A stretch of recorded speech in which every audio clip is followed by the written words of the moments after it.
Ibadah.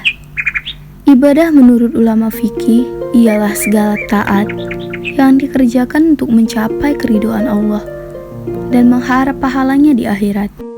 Ibadah dalam Islam terbagi menjadi dua garis besar, yaitu ibadah yang dilakukan umat Islam berdasarkan syariat seperti sholat, zakat, puasa, dan haji. Kemudian ada ibadah yang dilaksanakan umat Islam dalam hubungannya dengan sesama manusia dan lingkungannya.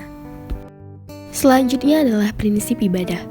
Niat lillahi ta'ala, ikhlas, tidak menggunakan perantara, dilakukan sesuai dengan tuntunan Al-Quran dan Sunnah, seimbang antara dunia dan akhirat, tidak berlebih-lebihan, mudah bukan meremehkan, dan meringankan bukan mempersulit. Ibadah yang tidak membebankan, contohnya adalah amalan ringan berpahala besar seperti ini: zikir, membaca Al-Quran, bersolawat atas Nabi, mengikuti muazin dalam azannya, wudhu dengan sempurna dan membaca doa, membaca ayat kursi setiap selesai sholat dan sebelum tidur. Amalan lain ialah beristighfar, berdoa sebelum melakukan apapun, 2 rakaat sebelum sholat subuh, berdoa setelah azan, mengajak orang lain untuk berbuat kebaikan, serta zikir di masjid setelah sholat subuh hingga terbit matahari, lalu sholat 2 rakaat.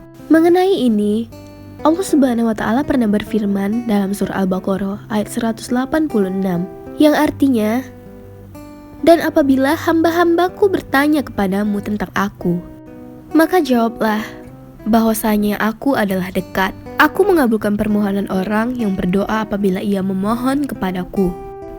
Maka hendaklah mereka itu memenuhi segala perintahku, dan hendaklah mereka beriman kepadaku, agar mereka selalu berada dalam kebenaran." Selanjutnya adalah surah yang familiar, yaitu Al-Fatihah ayat 1-5. Artinya, dengan menyebut nama Allah yang Maha Pengasih lagi Maha Penyayang. Segala puji bagi Allah, Tuhan semesta alam, Maha Pengasih lagi Maha Penyayang, yang menguasai hari pembalasan. Hanya kepada Engkaulah kami menyembah, dan hanya kepada Engkaulah kami memohon pertolongan. Ibadah bukan hanya untuk diketahui, tetapi juga diamalkan oleh manusia. Allah Subhanahu wa Ta'ala berfirman dalam surah Az-Zariyat ayat 56. Bismillahirrahmanirrahim. Wa ma khalaqatul jinna wal insa illa liya'budun. Dan aku tidak menciptakan jin dan manusia, melainkan agar mereka beribadah kepadaku. Oleh karena itu, marilah kita senantiasa beribadah kepada Allah.